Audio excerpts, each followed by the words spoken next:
আজকে সকাল সকাল বাসা থেকে বের হয়ে গেলাম। আমি ফিরেন্স শহর থেকে আজকে রোম শহরে যাব। সো খুব দ্রুত বাসা থেকে বের হচ্ছি। ফাইনালি বাসের সামনে চলে আসলাম। এখন বাসে উঠব। বাস থেকে আমি যদি বাসের ভিতরের অংশটা দেখাই, প্লাস বাস থেকে যে বাহিরের পরিবেশটা খুব সুন্দর। দেখুন এখন প্রায় সকাল 6:30 বাজে। আজকের আবহাওয়াটা অনেক সুন্দর। অনেক বড় একটা জার্নি করার উদ্দেশ্যে বের হলাম। আমি চলে আসলাম রোম শহরে। এখান থেকে রোম এম্বাসিতে যাইতে হলে অবশ্যই আমাকে মেট্রো দিয়ে যেতে হবে। তো মেট্রো টিকিট কেটে মেট্রোতে উঠলাম। মেট্রো থেকে যে ভিতরের অংশটা দেখুন, খুব সুন্দর। সবাই সবার মতো করে দাঁড়িয়ে আছে, কেউ বসে আছে। সো মেট্রো থেকে নেমে বাংলাদেশ রোম এম্বাসিতে যাওয়ার আগে একটি লেক পড়ে। লেকের পরিবেশটা অনেক সুন্দর। চারপাশে অনেক বাংলাদেশি এখানে বসবাস করে।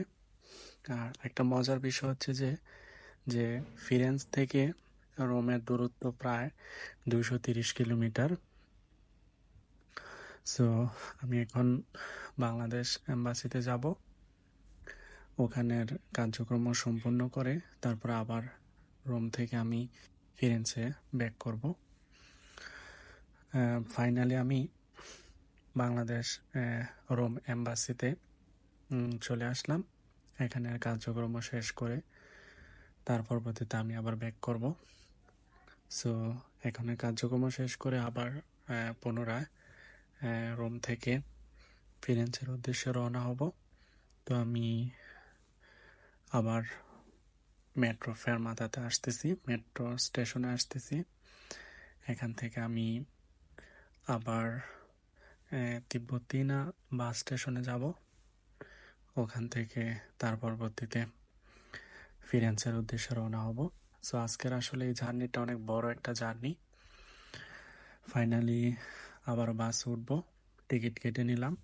আর আরেকটা সবচেয়ে মজার বিষয় হচ্ছে যে প্রায় 500 কিলোমিটার দূরত্ব এই বাস ভাড়া হচ্ছে মাত্র 15 ইউরো, যেটা আমাদের বাংলাদেশি টাকায় 2000 টাকা। সে এত বড় একটা লং জার্নি মাত্র 15 ইউরো, এটা হচ্ছে সবচেয়ে মজার বিষয়। ফাইনালি আমি বাসে উঠবো।